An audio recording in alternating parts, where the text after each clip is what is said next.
এখন শুধু একটি দিন গণনার অপেক্ষা। রাজধানীতে বাতাসের মধ্যে স্পষ্ট এক বৈদ্যুতিক স্রোত। ১৭ বছরের নির্বাসিত জীবন শেষে তারেক রহমানের দেশে ফেরার অপেক্ষায় প্রস্তুত ঢাকা। যেন এক নতুন রাজনৈতিক দৃশ্যপটের অপেক্ষায় গোটা দেশ। সব ঠিক থাকলে বৃহস্পতিবার দুপুরেই দেশের মাটি স্পর্শ করবেন তারেক রহমান। তবে ঢাকায় নয়, লন্ডন থেকে তারেক রহমানকে বহনকারী বিমান অবতরণ করবে সিলেটে। তারেক রহমানকে বহন করবে বাংলাদেশ বিমানের BG-202 ফ্লাইট।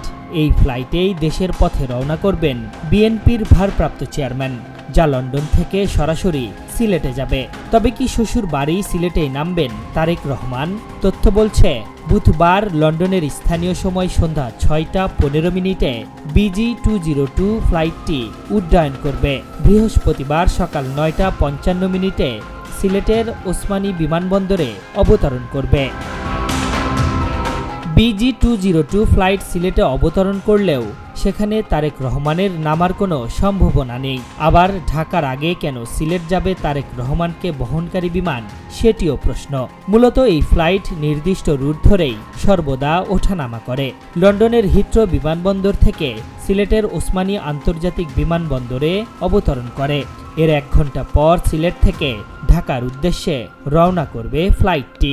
সময়ের হিসেব করলে বৃহস্পতিবার বেলা ১১টা ৪৫ ঢাকায় অবতরণ করবে BG-202 ফ্লাইটটি।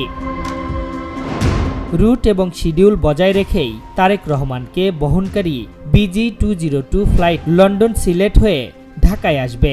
কর্তৃপক্ষের কাছে প্রধান চিন্তা তার নিরাপত্তা। আমাদের এই উপমহাদেশেই এর আগে বিমান দুর্ঘটনায় পাকিস্তানের প্রেসিডেন্ট জিয়াউল হকের প্রাণ গিয়েছিল।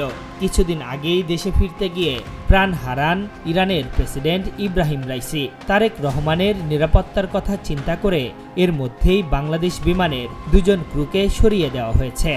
নিরাপত্তা বিবেচনায় সিভিল এভিয়েশন কর্তৃপক্ষ রুট পরিবর্তন করে ফ্লাইটটি ঢাকায় অবতরণ করানোর ক্ষমতা রাখে। যদিও এই দফায় এমনটি হবে কিনা তা নিয়ে আছে সংশয়। কেননা এর আগে BNP chairperson Begum Khaleda Xiao একই রুটে দেশে ফিরেছিলেন।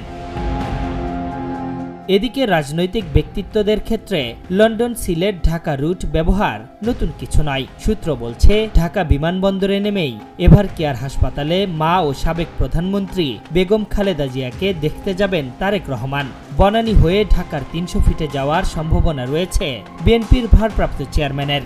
দিনের ব্যস্ততা শেষে রাজধানীর গুলশান এভিনিউয়ের ১৯৬ নম্বর বাড়িতে উঠতে পারেন তিনি। তারেক রহমানের স্বদেশ প্রত্যাবর্তন উপলক্ষে ইতোমধ্যেই বাড়িটি সেজেছে নতুন সাজে।